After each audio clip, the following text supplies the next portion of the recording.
Ibaxé. Ibaxé. Ibaxé. Rodrigo, na última semana nós falamos sobre a situação da Nigéria e esse Exu não é Satã. Exu is not Satan. Exu não é o demônio. Eu acho que seria interessante também, dando continuidade a essa temática e ampliando um pouco mais, a gente falar um pouco sobre a situação da Nigéria. Por que a Nigéria, o nome que se dá hoje é um Estado nacional africano, onde existem etnias importantes como a etnia Yorubá, Ibo, Hausa, e essas etnias majoritárias, outras menores, e a etnia Yorubá, ela é aquela que tem a tradição que nos interessa, particularmente, a tradição de Orixá e, portanto, as questões ligadas a Exu. A Nigéria vive uma situação muito complicada. Sui generis, no mínimo. Né? Porque a Nigéria tem hoje um campo político, religioso e cultural muito conturbado.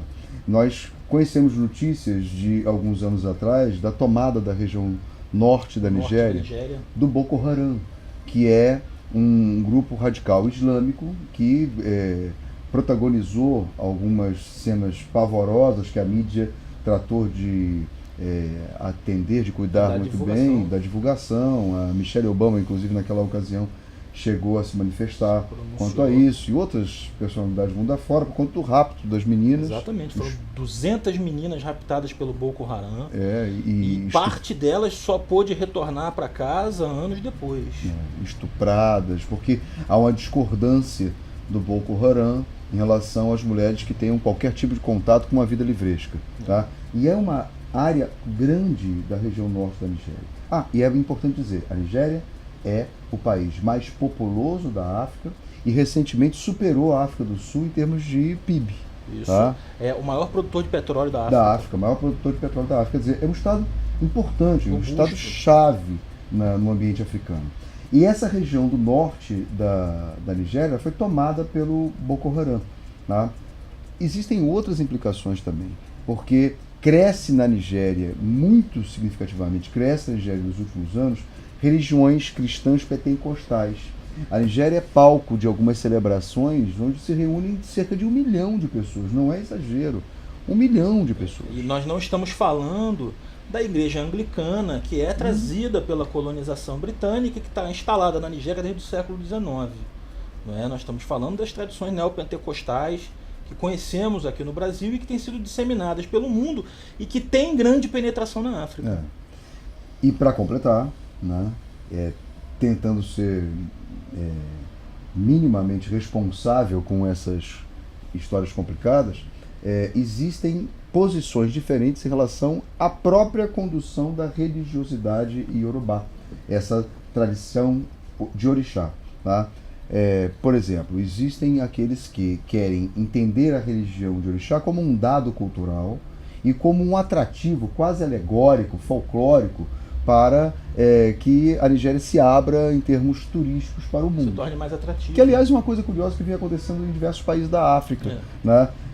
Mostrar a África típica, a África tradicional, como um atrativo para o turismo e para o desenvolvimento de algumas atividades econômicas. Exatamente. Sem contar que você tem hoje uma determinada situação política na Nigéria e que mostra bem isso, onde você tem o Oni de Ifé. O Oni de Ifé é o mais tradicional rei do povo Yorubá, que é composto de diversos reinos.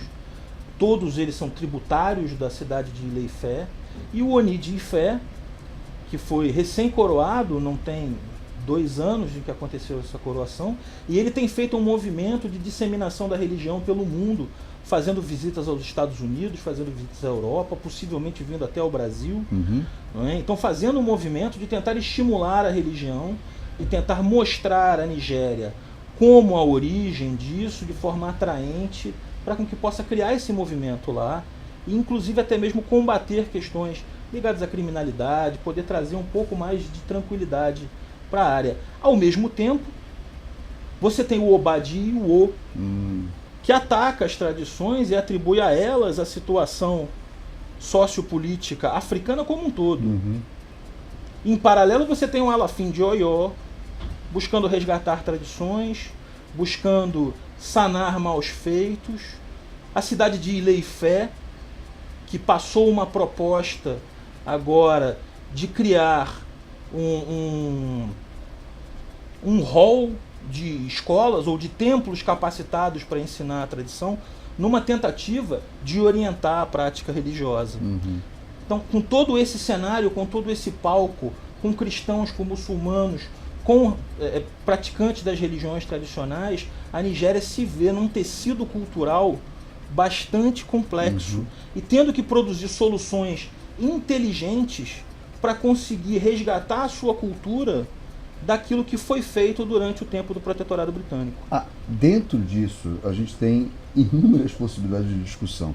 Há, por exemplo, uma discussão aí sobre o que é o moderno, o que é o tradicional, qual é o valor e o peso da tradição, qual é o valor e o peso da modernidade, né? Porque aí a tradição ela pode ser apresentada como aquilo que de fato identifica um povo e daquilo que não se pode abrir mão, ou o contrário, a tradição como um elemento de atraso, né? Um elemento que está identificado com um passado que se quer esquecer. Ou como um artefato de museu. Ou como um artefato de museu, um atrativo para... Algo que não tem dinâmica, que perdeu o contato com a dinâmica normal do mundo, da sociedade onde ela surge. E aí se impõe o outro lado da equação, que é a modernidade. Então qual é a modernidade? Essa modernidade que ela será avassaladora, ela vai colocar esses países no ambiente da globalização, não importando os elementos tradicionais, ou essa modernidade ela saberá dialogar com isso?